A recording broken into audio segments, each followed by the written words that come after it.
I want to talk about a piece we're missing in conversations about Palestine, Gaza, genocide, war in general. Our collective conversation is really focused on political solutions, and I don't want to diminish that. It's really important that practical strategies and tangible actions take place to protect human lives in any situation. That is absolutely necessary. And there's a reason that we're not seeing positive change.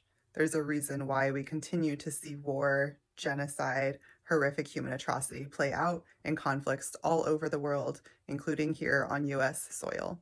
And the reason is we have internalized being a species of war, of violence, of brutal conflict. We have normalized this us versus them conflict dynamic that has become part of our normal everyday lives for the last several hundreds, thousands of years. If we just think about politics in the United States, for example, it's constantly a battle back and forth, left versus right. There's no middle ground, there's no agreement. People aren't trying to work to find positive solutions. People aren't even concerned about getting to the best solutions to the problems that we faced. People are concerned with winning. On either side, the purpose becomes who can win. And this ripples down into our inner experience in really core fundamental ways. We play this dynamic out with our children. We play this dynamic out with our lovers. We play this dynamic out with our family, with our friends. We play this dynamic out on social media. Who can prove that they're right? How can I show that I'm right and you're wrong? How can I exert power over you to get what I want and what I think is right, not really having much interest at all in what you might think? The macro is a reflection of the micro. The outside is a reflection of the inside. It is a product of our own inner conflict that we see and live in such a conflict-driven global reality. So it's really important for us to talk about and think about these practical level changes that we can make. It's also really important to think about how we can start to change ourselves so that we don't continue contributing to a culture of war, a culture of power over, a culture of right versus wrong, left versus right, black versus white. Because none of us are going to win at that game. We are a human species. We are a collective. We can't oppress half of ourselves and the other half live a happy life. That's not how it's going to work. We are all in this together, regardless of what side we might fall on in any given battle. And until we start to shift our own relationship with what conflict truly means, are we going to be able to shift the culture enough to get ourselves out of being a war world? So as much as we need those practical level, tangible, political driven changes out in the outer world, we have got to do the change work that is within if we want to see a sustainable future. We have got to look at our own ways that we prioritize being right over other people's experiences, over other people's lived experiences, over other people's opinions, over other people's feelings. We've got to figure out how to listen to one another and to be able to see across and through difference. We've got to learn how to dialogue, how to be able to sit in the discomfort of hearing somebody else's feelings and opinions, being able to hold space for that, as well as being able to hold the validity of our own opinions and feelings. Shifting culture is something that happens on an individual internal basis. And if we want to create a culture where the kind of atrocities that we see right now happening don't happen, that's the change that has to start internally. That's the change that has to start inside. We have to plant those seeds now.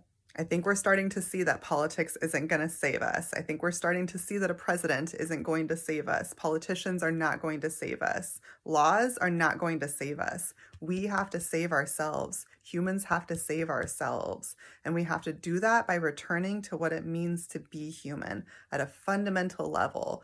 What does it mean to be part of humanity at a fundamental level? What does it mean that we're all part of the same species as a fundamental level? What does it mean to prioritize species survival at a fundamental level? It doesn't mean that we attack one another. It means that we have to learn how to work together in a symbiotic, mutually interdependent relationship because we are all interdependent on one another. And we can't be safe or happy or free or whole or healthy until we can all be safe, happy, free, whole, and healthy. And I get that that's a lot to think about because that is not something we're going to see in our lifetime.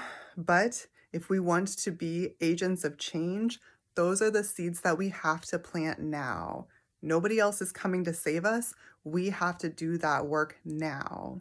And we plant those seeds by starting with ourselves. We plant those seeds by looking inside and really deeply reflecting and critically assessing, how am I acting as the oppressor? How am I exerting power over others?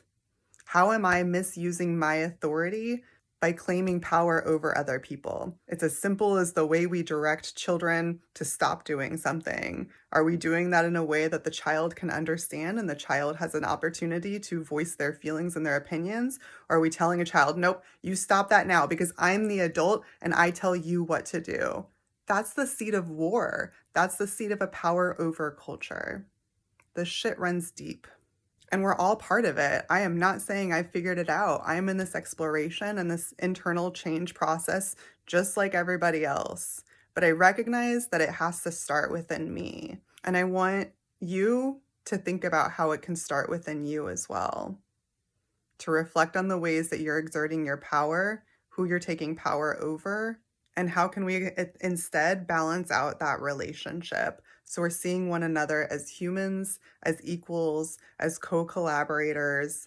We're seeing the other person as a unique individual human being with a spirit and a soul and a purpose and a reason for being here, who has something that we can learn from, just like we have all those qualities too. So advocate for systems change, yes, but don't forget about advocating with yourself for the internal change as well, because that's going to be the sustainable seed that we plant now to change the culture in the future, to get out of being this war world. Because energy is contagious and we all influence one another. We all ripple this energy out. We all ripple these same experiences, these same issues, these same problems out in our daily life, in the ways that we move about our world. It starts small, but it's like water droplets in an ocean. And pretty soon you have these giant waves, even though they're all made up of these tiny little particles. We influence one another just like that. And so we can be a wave of war, or we can be a wave of a different kind of change. But every droplet matters in that process because that droplet influences the droplets that are next to it, which influences the droplets that are next to that, and it ripples out all over. So what's the energy that you're rippling out? Are you perpetuating war culture, or are you rippling out a new way of being? Are you rippling out an era of peace? Are you rippling out justice, equality, compassion, shared experience, shared humanity? We don't have power and we don't have choice in a lot of ways in the way that our society is currently designed, but this is an area where we have absolute choice. We have absolute power.